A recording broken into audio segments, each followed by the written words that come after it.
What I want females to stop doing is trying to control a man. You got to just let that man be a man and you leave when it's time to leave. Like, for instance, a lot of girls want to tell a man or their man, situationship, whatever, to unfollow a girl. Baby, he gonna follow that girl if he wanna follow that girl. You gotta let him. A man is gonna do what he wants to do, but he only gonna do what you allow. So if you don't like it and he keeps doing it, then you leave. You follow Princess 95 underscore 26, babe. That is pathetic. And then it's like you having to repeat that over and over again, baby. Just leave. Just leave, and it's gonna be okay. Like, don't, because when you do that, you're gonna be all your insecurities are gonna be all over the place. It's just not worth it. Get up, get out. Okay, all 2025. Thank you. And that's the age old question, isn't it? What makes men act the way that they do? Is it nature or is it nurture? Is it conditioned or is it something that men are born with? Shout out to Rob. Rob's been around the page for a while, and I know that he's asking this question in good faith. And these are just my thoughts on the subject. This is not decisive scientific evidence. These are just my observations. Sure, by now we are all aware that we did not, in fact, just fall out of a coconut tree, but that we exist in the context of all in which we live and everything that came before us. So let's take a look at this question through that lens. Now, I'm not a huge proponent of the biological route when it comes to men and women, and I do believe that gender is mostly socialized. But there are some very interesting biological differences between the majority of girls and the majority of boys at birth. And these differences have been covered very extensively in a study done about 20 years ago called The Fragile Male by Sebastian Kramer. And so that's the study I'm going to be quoting from. So the big idea here is that due to humans' need for survival, there is no nurture without nature. And that nurture has developed to sustain nature. Let's see if I can connect all of that for you. Because at both the beginning and end of the day, this does come back to survival. So the study starts by saying this: the human male is on most measures more vulnerable than the female. Part of the explanation is the biological fragility of the male fetus, which is little understood and not widely known. A typical attitude to boys is that they are, or must be made, more resilient than girls. This adds social insult to biological injury. Culture and class make a difference to the health and survival of boys. The data presented here have implications for the clinical management of male patients as well as for the upbringing of boys. Basically, the study is saying men are neither more well adjusted nor more resilient than women, and this difference starts at birth. I don't have the time to read this whole study to you, but this is actually a published study. Just type in the fragile male and this whole thing will pop up. So I'm just kind of picking and choosing which sections I'm sharing with you today. So just keep that in mind. By the time a boy is born, he's on average developmentally some weeks behind his sister. A newborn girl is the physiological equivalent of a 4 to 6 week old boy. The study goes on to say that this sets a pattern that researchers then saw in every stage of life between boys and girls. At the time a boy is born, the pattern seems set. Developmental disorders such as specific reading delay, hyperactivity, autism and related disorders, clumsiness, stammering, and Tourette syndrome occur 3 to 4 times more often in boys than girls, although girls, when they have such a disorder, may be more severely affected. It also says that conduct and oppositional disorder are at least twice as common in boys. This next part comes towards the end of the study. Like I said, I'm not covering the whole thing today. You are free to look it up. I'll also tag a video in which I covered other parts of this study and what conclusions I had from there. But what it says here is, this is where we're going to tie it back to survival, okay? If newborn boys are less mature than girls, then they probably require more attention. And the study observed that parents tend to mimic newborn boys more than girls, suggesting that as caregivers, they have to work harder with boys. They also state that infant boys are more emotionally reactive than girls. They display a more positive as well as negative affect, focus more on the mother, and display more distress and demands for contact than do girls. That to me sounds a little bit like main character syndrome is something that males have used in order to increase their chances of survival by being more emotionally needy and displaying more distress and demands for contact than do girls. Girls seem to develop interest and constancy of interest as well as self-regulation very early on. And even just at 6 months old, girls have been found to display interest expressions more frequently than males. Female infants have more open eyes and higher brow placements than male infants, which may serve to lead observers to quite different overall impressions about male and female sociability. Boys tended to be too excitable, and mothers did all they could to soothe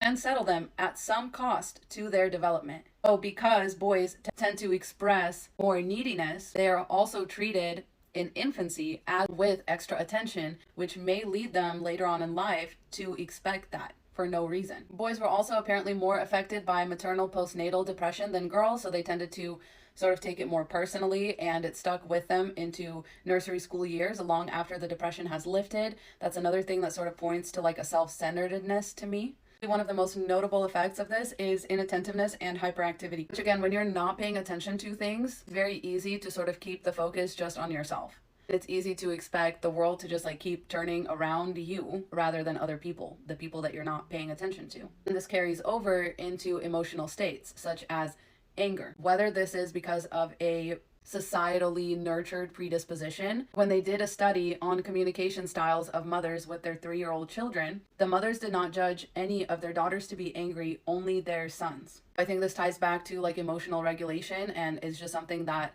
a lot of girls are better at naturally, like when they come out of the womb, than boys are. And this sort of like muddies the waters of whether it is really nature or nurture. But I think survival plays the biggest role into it, and I'll tell you why. Now, what we see in nature is that a lot of the male species has very poor rates of survival and reproduction. You see that in most mammalian groups, there is typically only one male or very few males, because males' survival mechanisms tend to be different than females. Females tend to be more cooperative, more self-regulated, more resilient, better equipped for like long distance type things, whereas males are more predisposed towards risk, towards violence, towards, higher testosterone as a hormone to help them survive.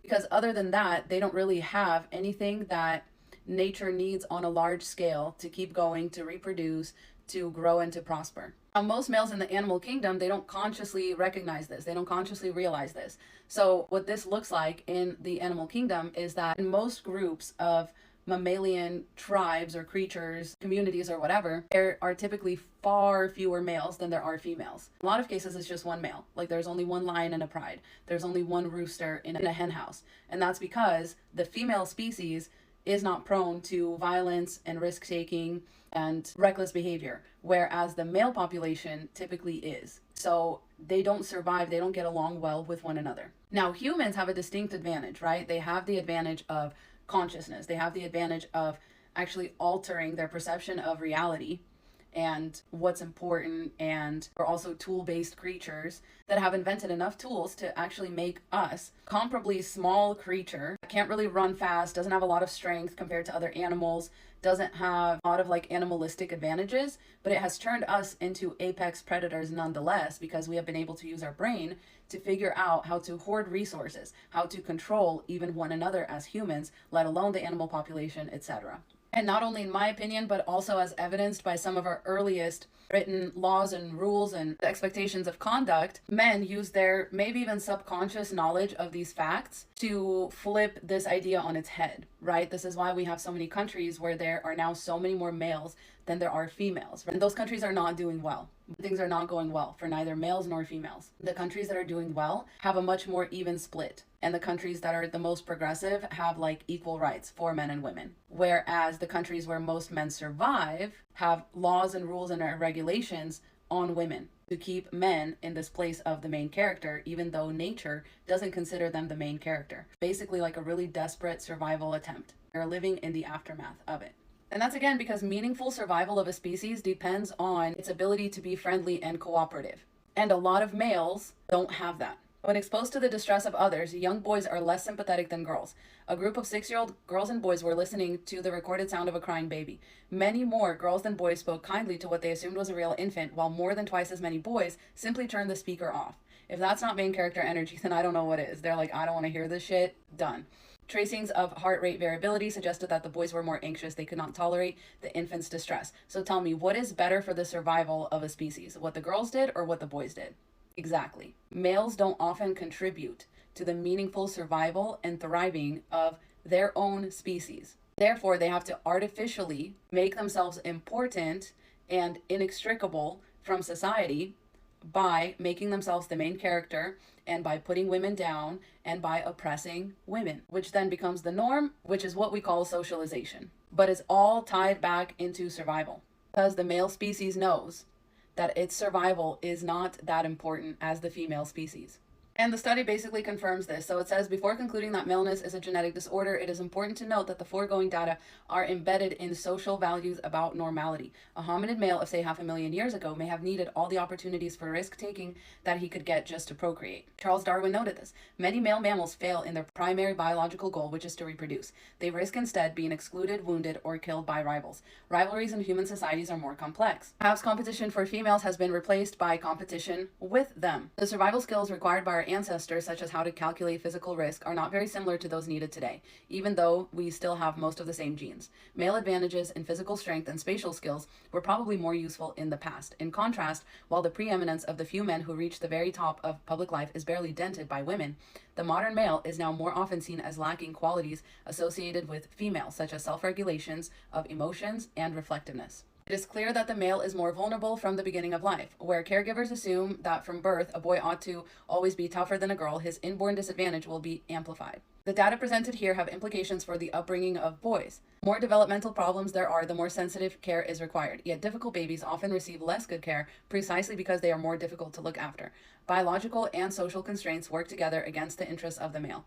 If parents were more aware of male sensitivity, they might change the way they treat their sons. Doctors too need to be aware that male patients may withhold their health concerns for fear of appearing needy or may ignore them altogether. This part of the study really goes to show that this male main character syndrome is still happening at the expense of the male. Basically, it's harder for men to get care because they have bought into the lie that they are stronger and more resilient and less sensitive than women, when that is, in fact, demonstrably untrue. Not only is main character syndrome hurting women in direct opposition to women's survival, it's also in direct opposition to the male survival. But they just can't see it because the main character syndrome is clouding their vision and their perception even of themselves. My conclusion of whether this is socialized or whether it's natural is almost irrelevant. It is the only way. It comes back to the video that you actually asked this question on. It's the only way for men to have survived this well and this far into the future as much as they have survived. This violence, this risk-taking, this main character syndrome, this hoarding of resources, oppression of women, the oppression of children, the oppression of animals, that's the way that men have survived. They have oppressed others instead of cooperating with them, and they have forced the rest of us into this competition instead of cooperation. This is what we're coming up against now. We're trying to figure out how are we going to deal with this moving forward into the future. There's simply too many men. They all believe lies about themselves. But when we tie this all back to survival, that's when it makes sense. It's kind of pointless talking about these things in a vacuum, like is it socialized or is it natural? It doesn't matter. Our socialization is part of a survival instinct. And the people that have historically dictated our socialization are men. So it's both. They're the ones that needed to survive en masse, not women. Women have always had good chances of survival. Men used to fight wars over women. Men used to try and impress women at any cost. That's where all of their risk-taking behavior comes from. But the result of that was never supposed to be an equal amount of men and women, because that's always dangerous for women, as we see today, as we see in the statistics everywhere today. Men abuse women on a large scale, and children and animals and all of it. So it was never supposed to be like this. This is directly actually going against nature, but nature definitely plays a part in it too. Hope that makes sense. Let me know if you have any other questions. Stay safe out there, ladies. I love you. Godspeed. As a woman, you need to be able to tell the difference when a man is harvesting your energy and when he's siphoning your energy, because they do both, and there's a difference between the two. Let's go over the difference. Harvesting. When a man is harvesting your energy, he is coming to you to get you to give your energy to him freely. Keyword, freely. What is harvesting? Harvesting is the act of collecting from a natural source. So for example, when you go to the beach and you collect stones or seashells from the beach, you are harvesting. The beach is giving you her resources for free.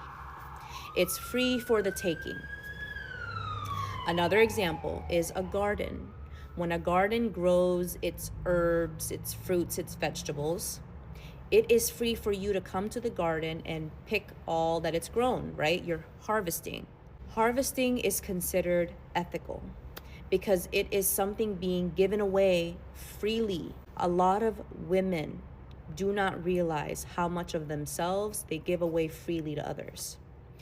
Women do not realize how much of their energy, how much of their life force they give away for free.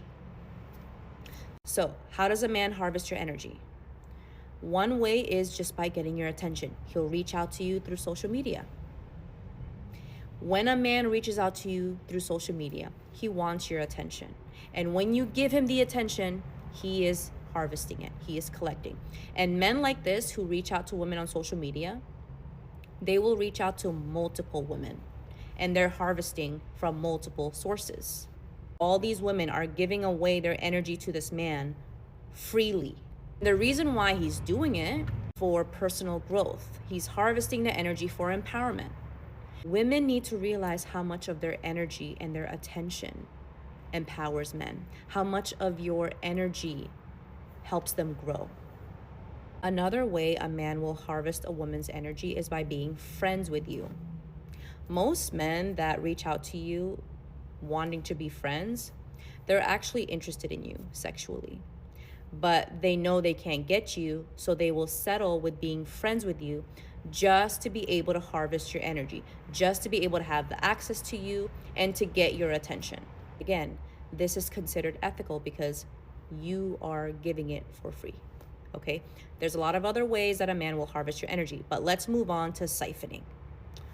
When a man is siphoning your energy, it is the purpose of coming to you, getting access to you, and depleting you, taking your energy, and usually it's without your consent. So they will manipulate you or inflict pain on you to get that energy. So siphoning is a lot more diabolical than harvesting. Harvesting is the act of collecting from the natural source being you. Siphoning is the act of depleting. It's the act of consuming. They don't just want to come to your beach and collect some stones and collect some seashells. They want it all. So think of a well that has water in it. Someone who wants to harvest will come and throw their bucket in there, collect their water, got what they wanted, and then bounce. That's someone who harvested. Someone who wants to siphon you is looking at that well, and they don't just want a bucket. They want all the water that's in there. That is siphoning. So when a man wants to siphon you, he's gonna try to get into a romantic relationship with you. Unlike the men who want to harvest your energy, they will want to get your attention, they will flirt with you, they will show interest, and then they'll go ghost. Because their purpose was to just collect and harvest the energy that they wanted from you to build themselves up, and then they bounce. The thing with these type of men, the ones that harvest your energy, is every once in a while, they'll come back and get your attention again to see if you're still a source that they can tap into, to see if they can still harvest from you. All right? But as for the men who want to siphon your energy, they will want to get your attention, they'll show interest, they will flirt, and they will really pursue you. He's gonna pursue you because he really does want you, but not in the way that you think. He doesn't want you, he wants your energy, he wants your life force. So these type of men that wanna siphon you will love bomb the hell out of you and future fake you. They will tell you whatever you need to hear. They will study you and make sure that they're the man that you want them to be. They will future fake you by promising an engagement down the line, promising a marriage, promising a family, all right? Everything that you want, everything that you dream of in a relationship, he will give you the appearance and he'll even act it out. He'll even do it. So these men who want to siphon your energy, he will love bomb you and future fake you because he really wants you to open up. And he not only wants you to open up to him, he also wants you to grow. You know what I mean? When a woman is in love, she glows differently. That's because the light inside of her is really, really shining. He's essentially fattening you up to consume you. Think of the story of Hansel and Gretel. Do you remember how the witch kept feeding Hansel candy to fatten him up before she would consume him? That's essentially what he's doing. Another example is from the movie Stardust. In the movie, there is a fallen star, and there are these witches that are hunting her because they want to consume her heart. They want to consume her light because it makes them more beautiful, it makes them younger, it gives them vitality.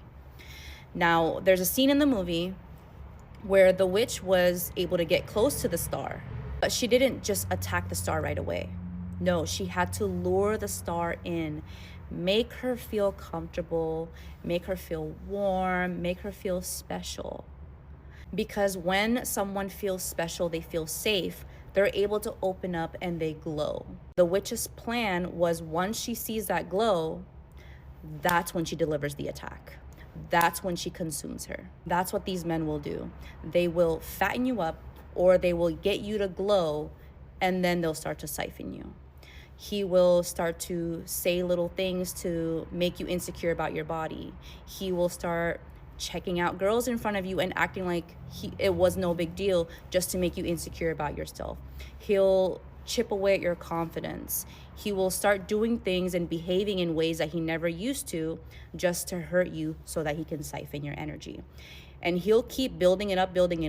And then in the end, he will do something big that will really hurt you to deliver the final blow and deplete you of all your energy. If you feel like you are a prize and somebody should be like happy to be next to you, cool, right?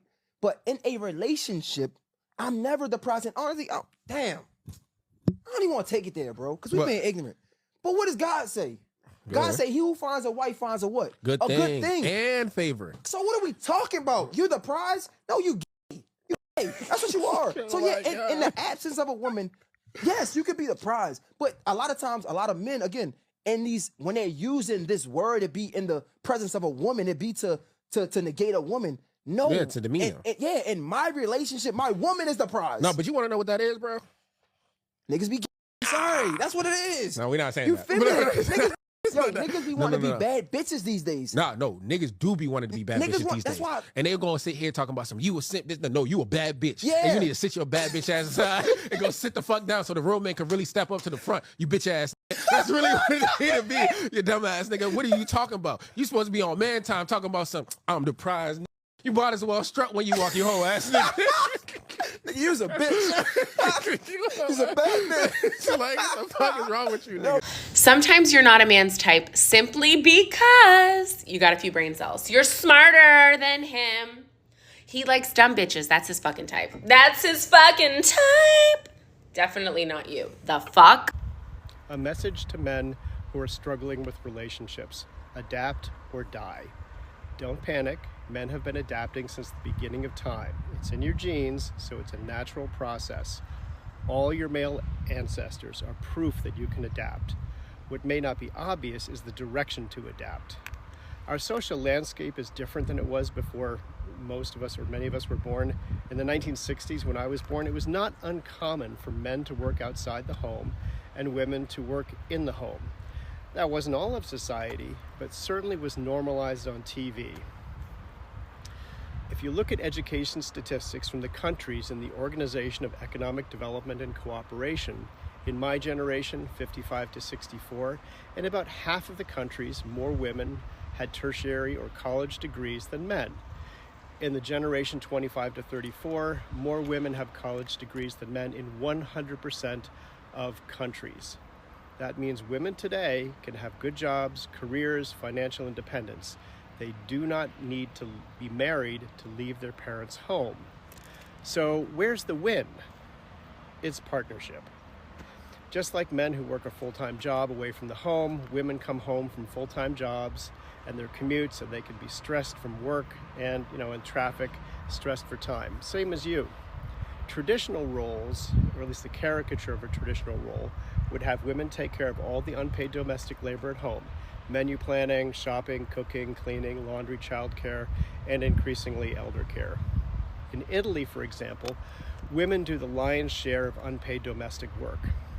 That's been happening in Italy for a long time, despite the demographic change. And what's happened, because society hasn't evolved, Italy is in a demographic apocalypse. Whole villages are dying. That's what happens when people and culture do not adapt to a new reality. As I say sometimes, women may want children, but they don't want to marry one. So guys, unless you want to be alone and sad, be a partner. This isn't a competition between genders about who's the top dog at home. A good home is a partnership, not about domination and submission. I mean, what the heck is the domination narrative about anyways? You're a man, for goodness sakes, a man. So take a lion's share of the work at home. In ours, I did almost all the menu planning, shopping, cooking for 33 years. It's averaged maybe 10 to 12 hours a week, and there's 168 hours a week, so it wasn't a crushing load. My wife and I have both had great careers. We've raised 2 boys, traveled the world, and we did it without nannies, maids, au pairs, cleaning services, or relatives pitching in. It's possible, but it takes some awareness and maturity. I don't understand why, but there are narratives that suggest the only way for men to be happy is to dig their heels in. Whoever is selling that narrative is telling you to fail to learn, fail to adapt, fail to evolve, and ultimately fail to survive. The picture they're painting is not only a cozy man cave and an evolutionary dead end, but it requires women to cohabit that dead end with them. But that picture is a lie too. Both my grandmothers grew up on farms, one with 8 kids, the other with 12. And in their adult lives, they were both powerful women. I can tell you that if anyone thinks either of them was submissive, then they're dumber than a post. And by post, I mean a fence post. Dead branch stuck in the ground, dumb. But that's not your past or your destiny. Men have been adapting and changing for as long as there have been people. Hunting and gathering, migrating, farming, settling, emigrating again, resettling. Men learn and adapt to different countries, different jobs, new technology, evolving economies, different climates, different languages, and cultures. Case in point, at the time of the American Revolution, 95% of the population was engaged in farming. Today, that's less than 2%. So how many men came off the farm to live in towns and cities and to have jobs indoors? Not that those changes are entirely good for the human spirit, but the fact it was massive social and economic change. Men adapted, and you can too. Look at the situation today, understand it. Men are entirely capable of understanding and adapting to a new situation and prospering. The idea that men can't or shouldn't adapt and are best served by holding their breath until the clock turns back is absurd, not to mention impossible. Whoever is peddling that garbage ideology makes man babies. It's not fair. How come I have to be the one who has to change? Boo-hoo. That narrative does not make men. It just perpetuates childhood and childish expectations. The opportunity is to recognize the situation and to be a man and to learn and grow. The only losing move is not to adapt. You know, I think this generation of men is failing to realize that these women is not y'all grandma. You can't do these women how your granddaddy did your grandma nowadays. It ain't gonna work like that, for real.